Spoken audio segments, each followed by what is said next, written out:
Episode 87. Are these comics going to make good film and television shows? Let's check them out. We got Moon Knight, we got Duke, and we got CobraCommander from the Energon Universe, G.I. Joe. Let's talk about them right now.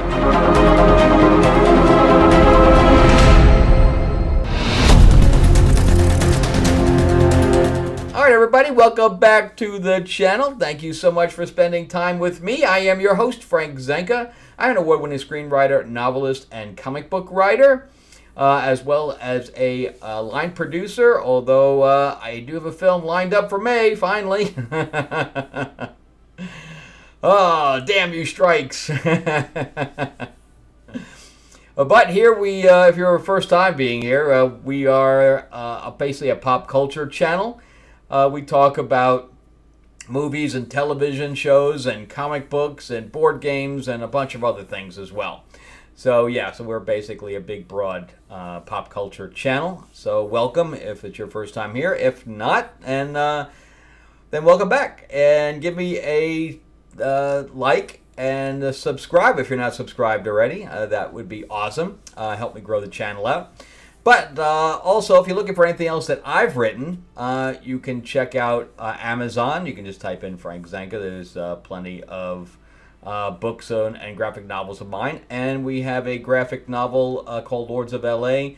That I am signing, issues 1 and issues 2. The link is in the description below in Fund My Comic. So if you want to check that out, I'll talk about that a little bit more on the back end. But in the meantime, let's jump right into Vengeance of Moon Knight. This is number 3. This is by Jed MacKay. And this is following the storyline of the death of Moon Knight. He has a brother, and it's not really a brother, but it's a brother through Khonshu. As you know, he is the fist, or was the fist of Khonshu before he died. He was talking to, or in a relationship, I think they were going into marriage, but that he has a relationship with Tigra, which was originally from the West Coast Avengers. And yeah, so he got killed by one of his nemesis, and now his brother from Khonshu is now basically kind of taking over. He also has the Midnight Mission, which is run by a couple of vampires named Reese and Soldier, and that's basically his, his group of allies. But Hunter's Moon is his the one that kind of looks like him. So when you see the pictures here, you won't think that's Moon Knight, because again, Moon Knight's dead, but someone has taken his place, but is a little bit more violent, and they want everybody to know that that's not him.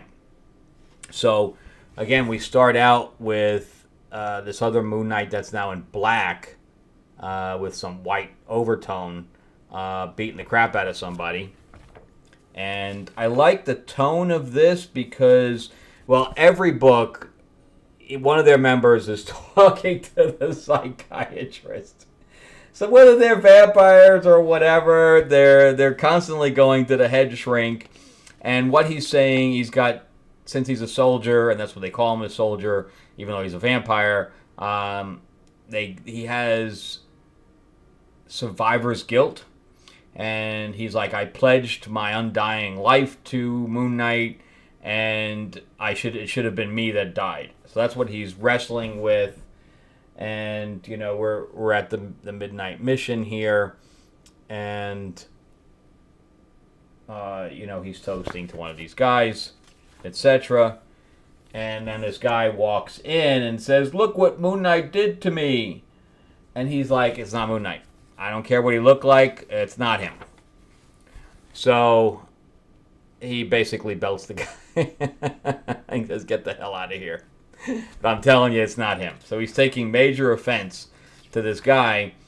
And what he's telling, what his inner monologue / outer monologue is saying is that there's been this other Moon Knight's putting too much pressure on the other gangs, and it's going to make them lash out. So it's very interesting to say, yes, there's a certain amount of pressure that you can put on your enemies to keep them in line, but after you overpress, they're going to come at you, which is exactly what happens here. We get this group of villains that team up and are going to attack the Midnight Mission, looking for Moon Knight. And, of course, Moon Knight is not even there. And instead, they end up attacking the rest of the Midnight Mission. They break through the door. And they are going to be met with some resistance. So there's Tigra and Soldier. And I don't think Reese is in this fight. But just the two of them alone is enough to take out these guys. And then they say Moon Knight, but no, that's Hunter's Moon. So he, instead of having a crescent, and he's got the full moon logo. And I love how, after beating the crap out of somebody, Tiger just looks like totally innocent.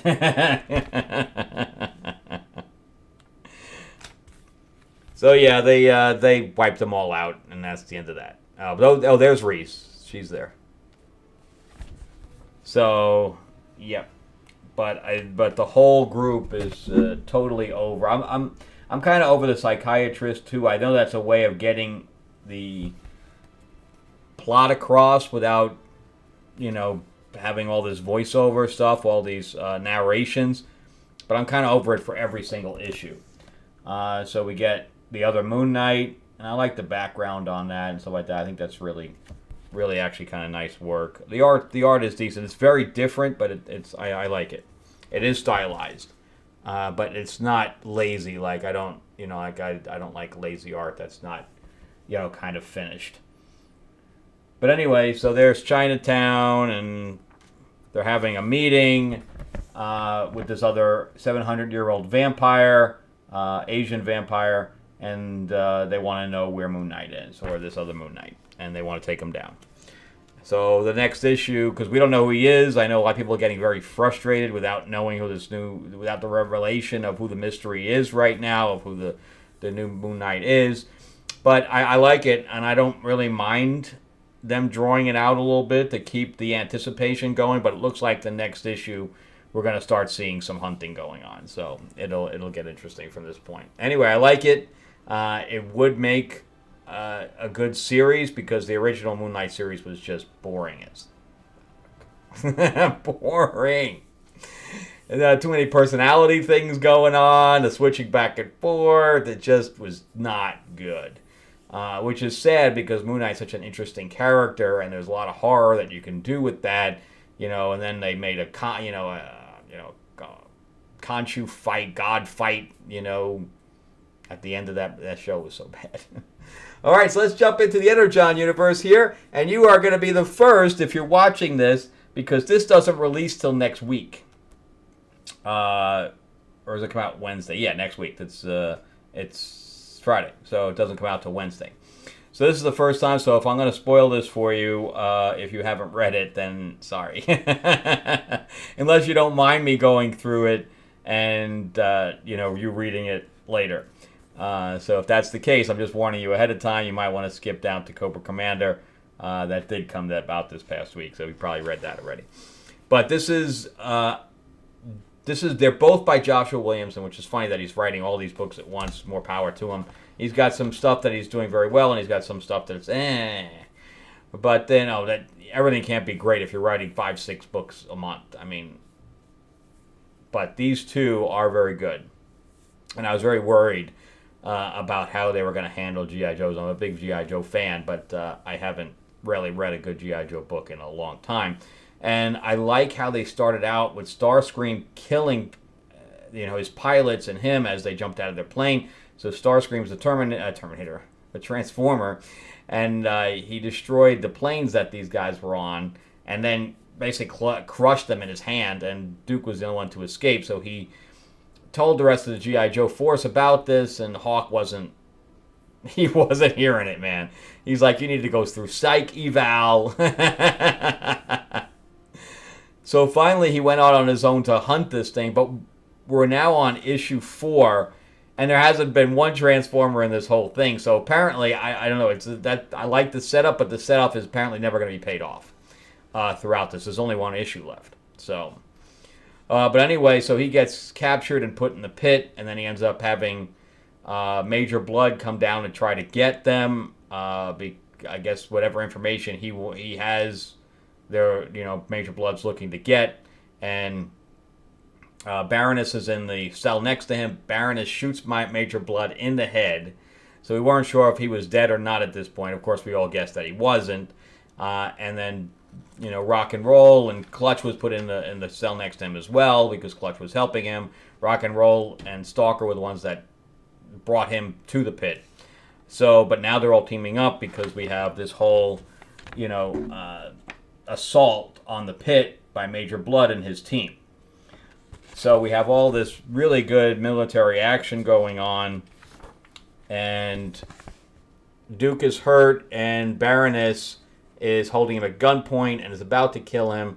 And he's like, well, if you were going to kill me, you would have pulled the trigger by now. And if you don't have the balls, fucking go ahead and do it. Because you and I both know that you're not a cold-blooded killer. Kill for a reason at least. So if you're going to help me get out of here and help us all get out of here, the more, people you have behind you, the better. So make a damn choice already. So that's what she decides to do. She decides not to kill him and instead helps him up, and she said she's going to go look for an exit, and she leaves. Because he's the one who handed her the gun to begin with. So now they start looking for a way back. Both Duke and Clutch are wounded, so they're helping each other, which I think is kind of cool. And they get into this old armory system, and none of this stuff is working. A lot of this stuff was planned to go into scrap metal. And Clutch is like, I'm in heaven, man. I'm in heaven. This is great. And he's going to start putting pieces together so that they can get the hell out of there. Meanwhile, Major Blood gets up. And I guess his whole eye is gone, which gives him the reason of having the patch. So they're like, get those mothers and get the Baroness, but leave her for me. She owes me an eye. Eye for an eye, baby. But I guess Clutch got the sub stuff working, so we have an HTV and a plane, I forgot the name of the tanks, but they had certain names in G.I. Joe. I can't remember what they were anymore. I know the Hiss was the Cobra tank, but I can't remember the tank for the G.I. Joes. So anyway, I don't think there's no shells in them, so they don't have any firepower. So instead he uses the thing to wipe some people out. And Baroness gets into one of their whirly jets, and Duke takes off.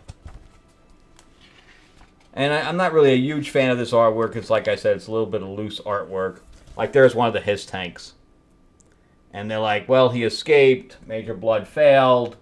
And he's like, God damn it. But look, he's coming up on these mountains, but they're tracking him with missiles. This guy looks like one of the guys from G.I. Joe. I forgot the ordnance guy's name. That he looks like one of those guys, or is that guy instead of green, but he's in gray here. So it's got to be a different character. But anyway, there goes the missiles, and Duke is like, "Oh shit!" He tries to evade. I guess he doesn't have any flares either. So the thing crashes, but when it's definitely not him. It's not the G.I. Joe guy because he's burnt up on one side of his face. But he does a scan, and he sees for the crash that there's no scan for any kind of human remains. So he's like, damn it, what's it going to take to kill this guy? Remember that Duke also has a wounded leg at this point. So he gets up into their armory system, and then we have this thing light up, and it grabs him by the neck, and he thinks it's Transformers that he's hunting at this point, but he's not, because I remember this guy being a Cobra operative. I can't remember, he's like an android or whatever. I can't remember anymore because it's been so long. But I mean, look at Duke's neck is way too long for what's going on there.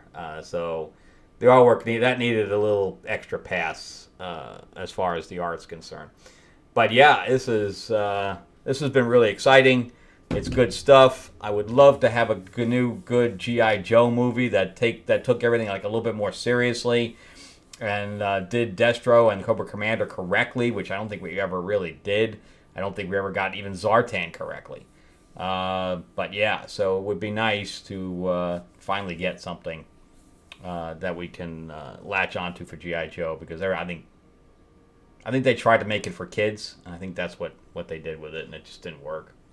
All right, so let's jump into Cobra Commander. This is also by Joshua Williamson. And in the last issue, I don't know this whole Cobra Law thing. I believe I saw the movie back in the day, but I can't really remember it. And I'm not a big fan of him coming from a different race of people. But whatever. So Cobra Commander is looking for this power source, which he tracks down to the swamps and ends up being held captive by the dreadnoughts, but ends up escaping. But he ends up falling in this marsh and getting dragged down by an alligator. Meanwhile, like his protector, he escapes from his protector guy, who is killing snakes at this point and just wasting time because looking for him. But poor Cobra Commander is getting dragged down to the depths of the marsh there, and he takes out a gun and shoots the alligator, and the alligator dies, and he goes, or crocodile. I assume it's an alligator if you're in the Everglades. And then we have Zorana show up at this bar and says, "I want your attention, everyone!" And nobody gives her attention, so instead Ripper shoots the guy. And that quiets everybody up. But anyway, I guess she has the power source that looks like the Cosmic Cube from the Avengers. So they're going to start making plans, and there's buzzers there. And they're like, well, we have to find this guy, blah, blah, blah. And then her twin brother, brings Cobra Commander in. He's like, well, you can just ask him yourself, and he brings him in. And she's like, oh, you got him, great. Sit his ass down and take off his mask. And he tries to take off the helmet, and he gets zapped. And he's like, what the fuck?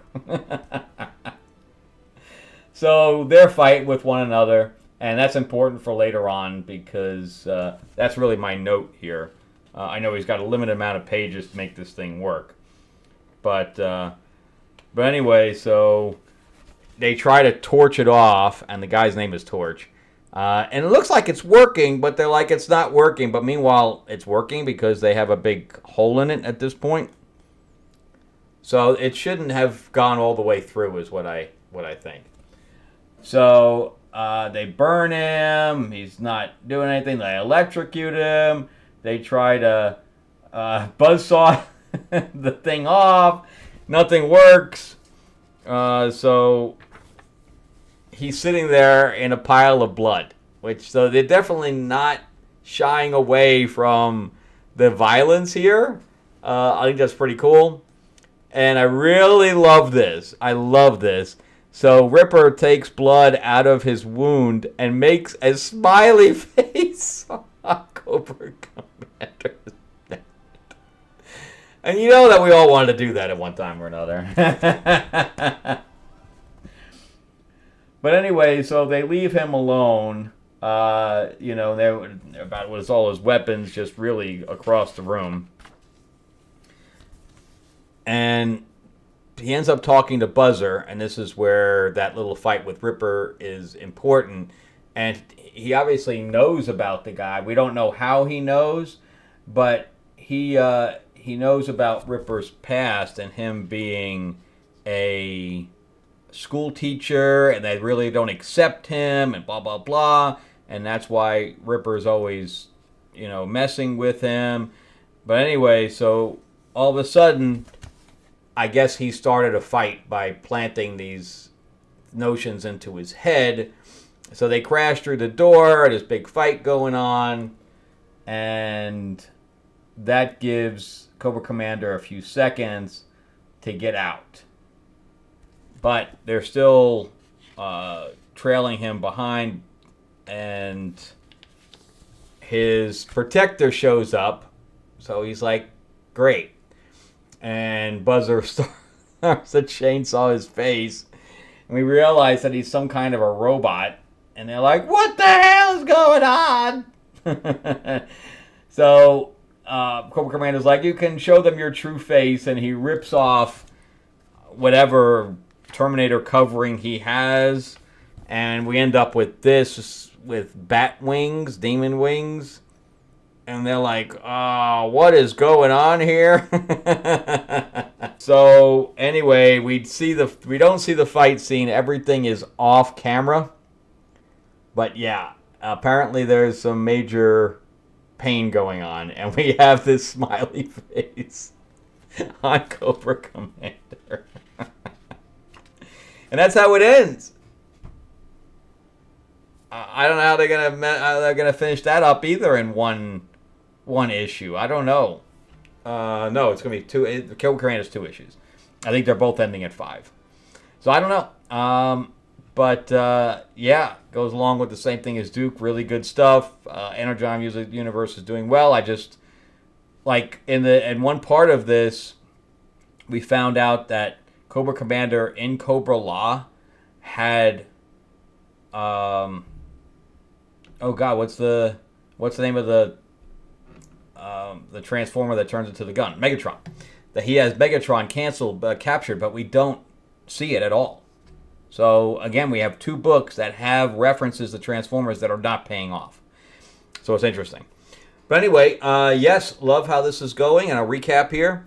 Cobra Commander, good stuff. If you're not reading this stuff and you're a G.I. Joe fan, something wrong with you. And Duke, again, very good. I definitely like this stuff better than the Real American Hero from Larry Hama. That's not part of the Energon universe, but I gave up on that. It wasn't for me. This stuff is much better. And yeah, Vengeance of Moon Knight. Really good stuff too. 3 up and 3 up. Look at that. Anyway, let me know what you guys are reading. Thank you guys again so much for spending time with me and letting me tell these 3 quick stories to you in 5 minutes or less kind of thing.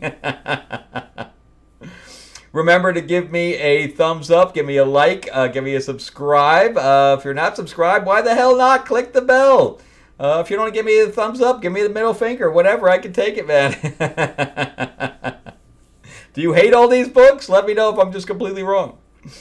Also, if you want to check out Lords of LA, the description below has the link to fund my comic. Again, it is my vampire mob set in 1950s Hollywood. We have definitely a mature book. There's plenty of blood, sex, and fangs. We have monster on monster action and all that stuff. We have a special appearance by Marilyn Monroe, of course, because takes place in the 50s. Also, Mark Spears, who does cover art for Spawn and Vampirella, Power Rangers, etc. He has a whole thing of classic monster art, and we are creating a card game on that right now called Myth Lords, and you can check that out. We're going to be launching that in beginning of May, or middle of May. So we're getting close right now. I'm trying to get everything set up. All right, thanks again so much for watching. Check out some of my other videos that'll pop up here as well, and I will see you guys on the next episode.